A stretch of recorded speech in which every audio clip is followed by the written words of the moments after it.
Y bien, estamos ahora con Martín Tanaka, politólogo en este momento quizás más destacado que hay en el país.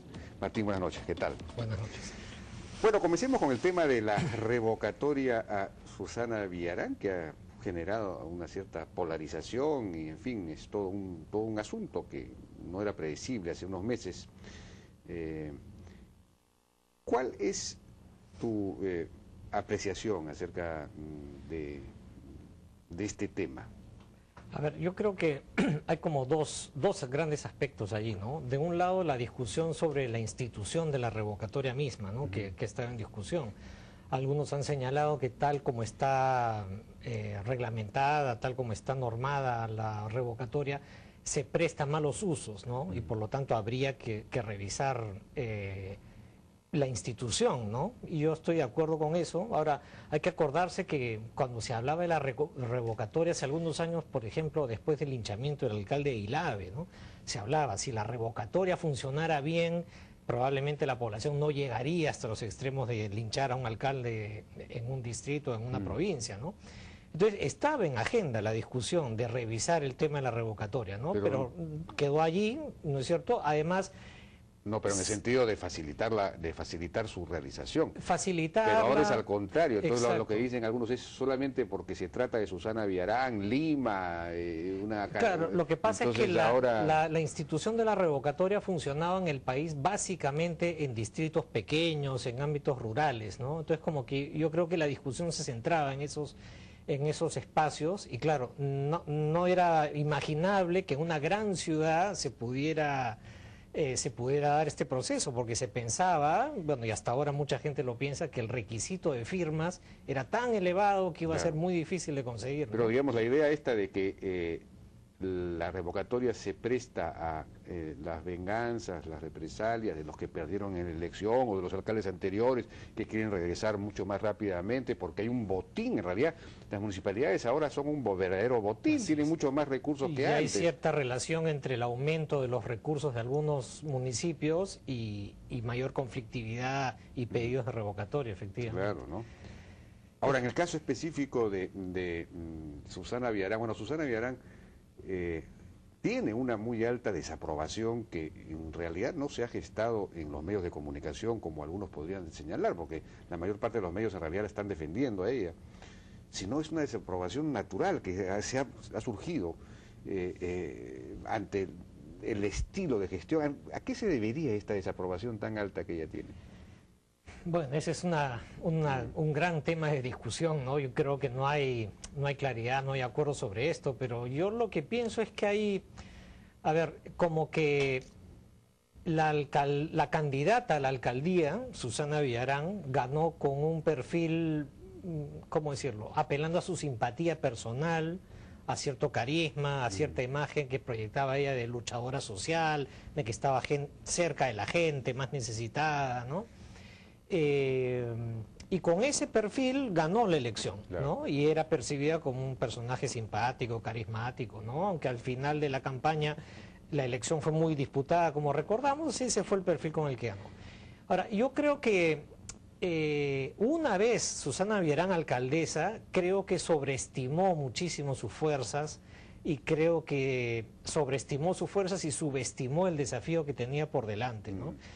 Entonces, lejos de ser vista como esta persona simpática, independiente, yo creo que en su primera etapa en la alcaldía empezó a intentar como politizar la gestión, ¿no? Sí. Atacando a Castañeda. Entrando en conflictos con el exalcalde Castañeda, criticando al presidente García. Digamos, algo que una figura política puede hacer cuando tiene un respaldo político bien ganado, bien sólido detrás, ¿no? Pero una gestión que recién empezaba, entonces decían, bueno, esta persona está haciendo política, está haciendo declaraciones y no está haciendo su trabajo, entre comillas, ¿no? Y luego creo que también hubo como una especie de aproximación muy tecnocrática en la gestión, ¿no? Que, digamos, tiene un lado comprensible, porque yo diría que el elenco de funcionarios que entra a la municipalidad quiso poner la casa en orden en los primeros meses, quisieron cambiar los estilos de gestión. Entonces eso les tomó muchísimo tiempo, ¿no? Y creo que ellos habían despertado unas expectativas muy, muy grandes y entonces se genera esta sensación. Pero al mismo tiempo parece haber una incapacidad de toma de decisiones, dificultad en la gestión misma, digamos, ¿no? Eso, ¿no? Entonces, a eso se iba toman, con... no sí, se avanzan en las cosas. con la subestimación de la magnitud de los problemas, ¿no? Entonces, como que ellos muy voluntaristamente pensaron que la gestión iba a ser más accesible, más fácil, y digamos, también creo que se está pagando los costos de un elenco de técnicos y de políticos muchos años fuera de la gestión pública, entonces el aprendizaje ha sido muy, Claro. muy costoso, ¿no? Ahora, ¿tú crees que la revocatoria como tal, como institución, no es buena para la democracia peruana en su estado actual? Ayuda, digamos, desinstitucionaliza en lugar de institucionalizar, ayudar a institucionalizar una democracia o gobiernos locales más estables. A ver, yo sí creo que hay una tensión institucional en el país, ¿no? Vivimos una democracia representativa. La democracia representativa, digamos, los pilares de la democracia representativa son los partidos políticos, pero como los partidos no son muy representativos y no funcionan bien, claro, la lógica ha ido de, bueno, entonces apostemos a la participación, ¿no? Y apostemos a formas deliberativas y participativas de democracia. Y en esa lógica, con esta lógica participativa, ha entrado la institución de la revocatoria y muchas otras, ¿no? Ahora, yo creo que llega el momento en evaluar si es que efectivamente son complementarias o si es que una debilita a la otra, ¿no? No. Yo soy de los que piensa que habría que repensar el asunto con la filosofía de que lo que se busca es fortalecer la democracia representativa, ¿no? Y que estos mecanismos alternativos, digamos, deberían ser complementarios y deberían cumplir la función de de tratar de que funcionen mejor las instituciones representativas, ¿no? Pero no debilitarlas o hacerlas competir, ¿no? Por ejemplo, esta discusión se ha presentado con respecto al papel que cumplen los consejos de coordinación regional y local respecto a los consejos regionales y a los consejos municipales, ¿no? Creo que hay claramente allí, es muy evidente que estos espacios, mejor dicho, que la primacía la tiene el Consejo Regional y el Consejo Municipal, y que estos espacios participativos complementan, ayudan a legitimar, a que haya más discusión, en fin, involucramiento de más actores, pero no una sustitución, ¿no? Y bueno, y lo mismo con esto de la revocatoria, pero ya la institución existe, ya estamos allí y pues por el momento tenemos que seguir jugando con esas reglas, ¿no? Y eso es lo que también la autoridad municipal en Lima tiene pues que asumir, ¿no? Ya la pelota se está moviendo, el partido se está jugando y es un mecanismo legítimo, legal, frente al cual tendrán pues que responder, ¿no? Bueno, vamos a ir a una pausa y regresamos con el tema de la alianza Gana Perú. Claro, la red donde todo es posible. Cuenta ganadora HOT del BBVA Continental. Adelante. En RIMAC asegura toda tu casa contra robo, incendio, terremoto y más, desde 35 soles mensuales. Pídelo al 411-3000. Escuela de Posgrado de la Pontificia Universidad Católica del Perú.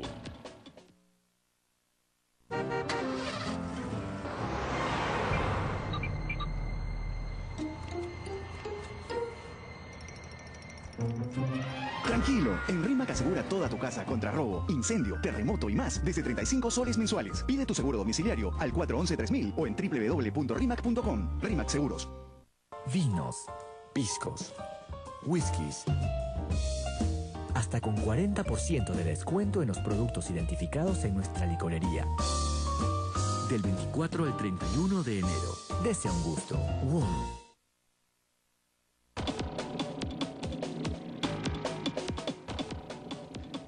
Y bien, seguimos conversando con Martín Tanaka. Hay esta amenaza de cisma, digamos, en la bancada de Gana Perú, en el Congreso. El sector de izquierda, en algún momento la propia Rosa Mavila dijo pues, que estaban evaluando retirarse. Después ha dado marcha atrás, pero mantiene una actitud crítica. Javier Descanseco tuvo un artículo en La República en el que daba la sensación pues, de que en realidad había que buscar un proyecto distinto. Otros han hablado de formar un grupo de izquierda, una especie de unidad de izquierda nuevamente. Y la verdad es que, claro, sienten ellos que el gobierno está yendo por un lado distinto al que ellos habían pensado o bajo el cual ellos se asociaron. Y no sé, ¿cómo ves este asunto? Lo primero que podríamos preguntar, ¿hay una, digamos, hay una derechización en el gobierno o simplemente el gobierno está siguiendo la hoja de ruta que ofreció? Y en ese sentido, si es que hay una derechización, obviamente la izquierda no debería permanecer ahí, pero si en realidad está siguiendo la hoja de ruta, pues entonces no le queda más remedio que permanecer, aunque no le guste mucho la hoja de ruta. Claro, lo que pasa es que, a ver, a nivel de políticas concretas, efectivamente uno podría decir que no ha cambiado dramáticamente el asunto entre el gabinete Lerner y el gabinete de Valdés, ¿no? Además, muchos ministros continúan, en fin, digamos, medido desde ese ángulo, uno diría que no ha habido cambios dramáticos, ¿no? Ahora, lo que sí es cierto es que el equipo político, digamos, que acompañaba a Ollanta Humala, donde estaba Salomón Lerner y donde estaban los Ciudadanos por el Cambio, ¿no? Este proyecto político, digamos, de izquierda o de centro izquierda que se gesta 2 años antes de las elecciones, digámoslo así, eso es lo que ha terminado.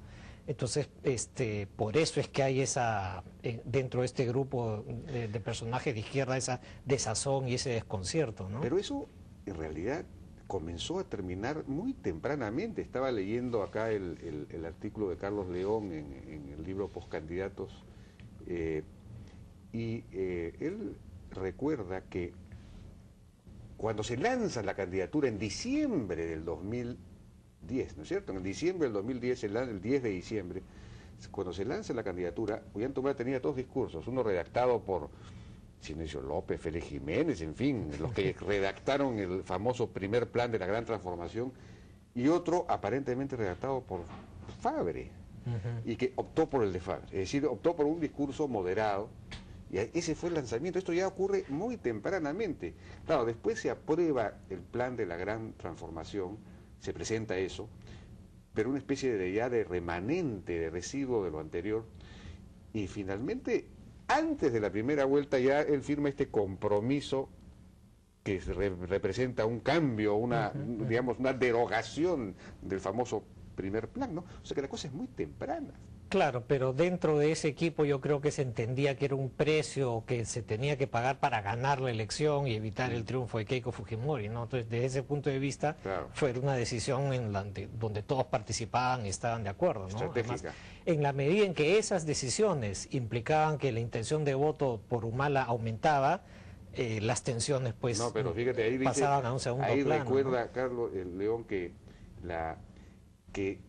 esa estrategia, ese lanzamiento y esa moderación no implicó un aumento de la intención de voto por Humala durante un buen tiempo, se mantuvo en el 4º lugar. Entonces Javier Díaz-Canseco y compañía argumentaban al interior del grupo que era necesario radicalizar el discurso precisamente para ganar a los sectores que estaban descontentos con el modelo neoliberal y todo lo demás. Hasta que de pronto se produce este milagro, este asunto de los Wikileaks, en el que Ollanta Humala, claro, lo aprovecha muy bien, y ahí se produce y lo que estaba pasando, entiendo yo, es que el voto negativo por Ollanta Humala empezaba a caer conforme se daba ese viraje hacia el centro. Claro. Aunque eso no se traducía todavía en una intención de voto, ¿no? Claro, pero claro, digamos, la gente que decía que de ninguna manera iba a votar por Humala pasaba de 60 a 40 y a 30, qué sé yo, aunque todavía no empezaba a trepar, ¿no? Pero me parece que sí ha sido muy traumático, digamos, esta ilusión que se dio de llegar al gobierno después de tantos años, ¿no es cierto?, de alejamiento de la escena política de manera pues protagónica, ¿no? Y ahora pues es como hay mucha incertidumbre, ¿no? Ahora, yo creo que así como en la campaña electoral se hablaba pues de la comparación con Lula, ¿no? Y el caso brasileño, quizá pues recordar nuevamente a Lula sirva para entender lo que estamos conversando ahora, ¿no? Desde que empezó el gobierno de Lula hubo sectores dentro de la izquierda que acusaron a Lula de haberse derechizado, de haberse corrido al centro, de haber hecho concesiones excesivas, ¿no? Y poco a poco empezaron a darse algunas disidencias, ¿no? Y yo diría que, por lo que sé, las disidencias más fuertes empezaron a darse precisamente alrededor de temas ambientales. Cuando el presidente Lula sigue una política de promoción de inversión en industrias extractivas, cuando entran grandes intereses empresariales para la explotación maderera y otras industrias en la Amazonía, es cuando un sector de izquierda más vinculado a temas ecológicos, ¿no es cierto?, decide salirse del gobierno, ¿no? Y hay un rompimiento más claro, ¿no? Entonces me parece que por eso, ¿qué es lo que va a pasar en Conga y qué es lo que va a pasar con los conflictos mineros? Va a ser como la gran prueba de fuego, ¿no? Si es que el gobierno con Valdés y con Pulgar Vidal, etcétera, muestran que mediante una estrategia de diálogo se puede superar el escollo, el impasse en el que se está, sospecho que podrán continuar un poco más, ¿no? Pero si es que hay una ruptura, si el gobierno se endurece, si el gobierno reprime, qué sé yo, abandona el diálogo, probablemente el sector de izquierda sí ya se alejará del gobierno totalmente, y muchos parlamentarios probablemente se alejen también, ¿no? Por eso es que el caso Cajamarca, el manejo del caso Conga es crucial, ¿no? Ahora, en cierto sentido han caído en una trampa, ¿no? Porque efectivamente Javier de Canseco ha mencionado este acuerdo político Gana Perú, que es firmado por Manuel Castillo, por Daniela Bogatás del Partido Nacionalista Peruano, Manuel Castillo del Partido Comunista, Javier de Canseco del Partido Socialista, Víctor Oliva del Partido Socialista Revolucionario, del PSR, en fin, dos personas más, uno de Lima para Todos. Y esto es una cosa del 15 de diciembre del 2010, y aquí el programa y los principios, concebimos que la nueva constitución que requerimos debe ser elaborada por una asamblea constituyente, es el primer plan. Entonces ese es el acuerdo político, y efectivamente es un acuerdo hasta el 2016, dice acá en la parte sí, hasta el 2016, como ha dicho Javier de Canseco, pero está montado sobre una base conceptual totalmente diferente, claro, ¿no? Sí. Entonces imagino que deben estar en un problema de identidad, de no saber qué hacer. Sí, porque finalmente, claro, se ha dado ese cambio respecto a lo que ellos esperaban, pero también es cierto que tampoco pueden romper palitos, ¿cómo decirlo?, sin retorno, ¿no? No puede haber una ruptura total, porque este es un gobierno que apenas tiene 6 meses, Sí, ¿no? pues, sí, pues. Y en los próximos años, pues quién sabe qué es lo que pueda pasar, ¿no? Y por otro lado da la impresión de que al gobierno tampoco le interesará mucho, porque ha descubierto que la izquierda no le es útil como proveedora de operadores políticos, no le sirve para manejarlo de Conga, por ejemplo. Al contrario, se ha puesto del lado de los anticos. Ahora, pero, a ver, respecto a ese tema, yo creo que, digamos, si es que uno compara lo que está pasando ahora con las declaraciones que hace Ignacio López o Carlos Tapia o Rosa Mavil, en fin, yo creo que acá hay que recordar, me parece que el silencio de Salomón Lerner es un silencio muy elocuente y que habla mucho, ¿no? Me parece que la actitud de Salomón Lerner habría que destacarla, ¿no? Él es una persona que hizo una apuesta política, él intentó el camino de la negociación y el diálogo en Conga, él trató de movilizar, digamos, operadores políticos más vinculados a la izquierda para esto, y bueno, fracasó, no funcionó, el gobierno no le dio la confianza, el respaldo, digamos, el presidente Humala probablemente no le dio el respaldo que él necesitaba para culminar una negociación que estuvo cerca, digamos, de ser exitosa, y creo que después de eso su actitud ha sido digna de resaltar, ¿no? Él simplemente se ha retirado, ha asumido una derrota política, con un gobierno del cual él fue primer ministro, digamos, presidente del Consejo de Ministros, entonces no va a estar pues criticándolo al día siguiente, ¿no es cierto? Que es lo que están haciendo los otros. Entonces yo creo que la actitud de Lerner es quizás una actitud más sana en este momento, ¿no? Es decir, este es un gobierno que está en proceso de definición, quizás no hay que forzar las definiciones, y si es que uno no está muy de acuerdo con el rumbo actual, pues quizás hay que ventilar esas discrepancias con mayor discreción, digamos, ¿no? Pues, y creo que así sería más productivo para los amigos de la izquierda y también para el propio gobierno, ¿no? Bien, Martín, muchas gracias por tu participación en la hora N. Fue Martín Tanaka, entonces politólogo. Vamos a una pausa. Regresamos ahora con Pedro Laechea, presidente de la Sociedad Nacional de Industrias, para ver el tema del anteproyecto de la Ley General de Trabajo. Regresamos.